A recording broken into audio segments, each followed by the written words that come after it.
In 1949, after World War II, a treaty organization was founded, and this was NATO. It was an organization between the United States, Canada, and a bunch of countries in Europe, with the intended purpose to serve as a barrier and as a unified force against the Soviet Union, which after World War II was much more powerful and much more oppositional to these Western countries.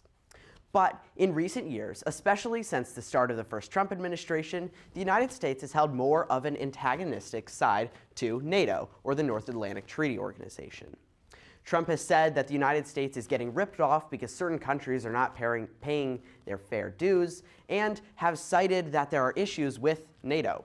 And this is even ramped up more in the second term, with Trump threatening to take Greenland from Denmark, another NATO member country.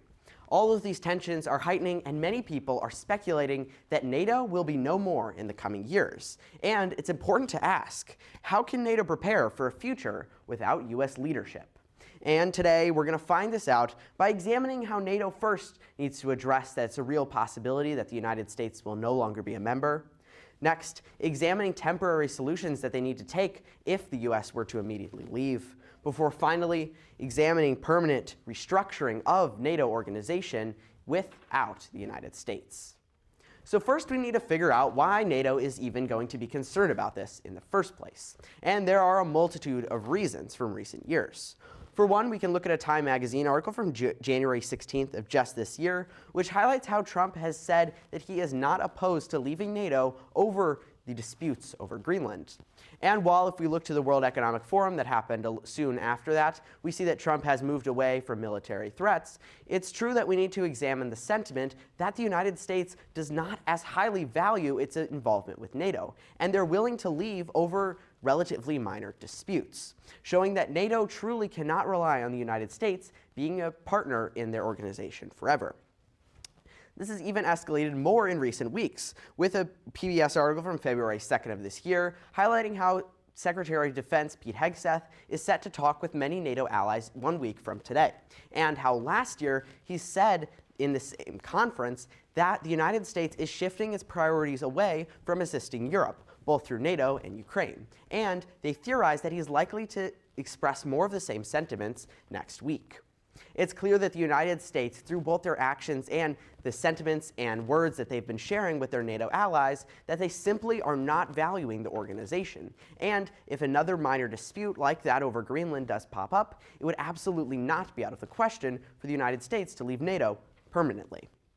So NATO needs to come up with something to do right after this happens. The organization is said to be incredibly reliant on the United States, and right after the United States would potentially leave, they're going to need some important measures to take.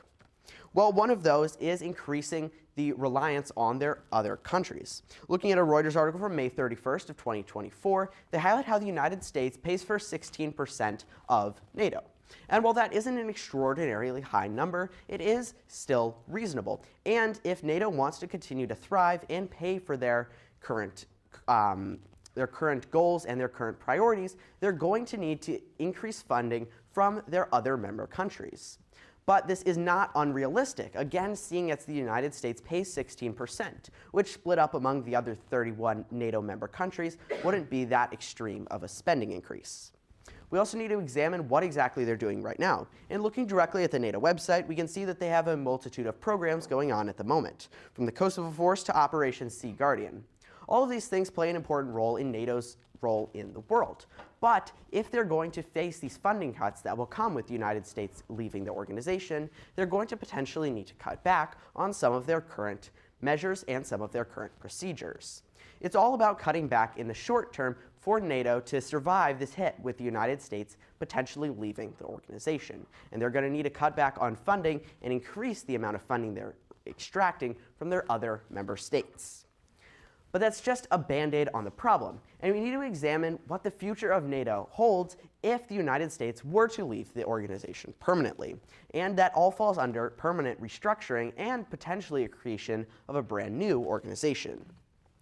We can look at an article from The Independent from January 22nd of this year, which highlights how after the United States were to potentially leave NATO, a major thing that they're going to need to do with their current infrastructure is create a brand new organization, as NATO will simply be unviable. This new organization could be another treaty organization, but mainly between Canada and much of Europe. Now, this new treaty organization will be much less powerful, but will hold an incredibly important part in foreign diplomacy. Specifically, how they need to do this, we can look at the NATO website once more and see how the United States is what's called the depository state of NATO.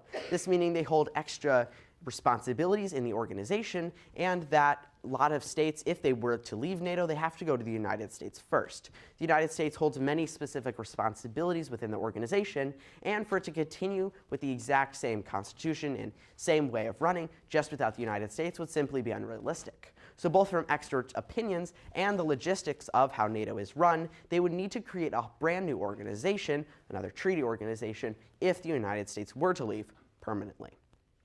So today, we had to ask ourselves the ever vital question: how can NATO prepare for a future without US leadership?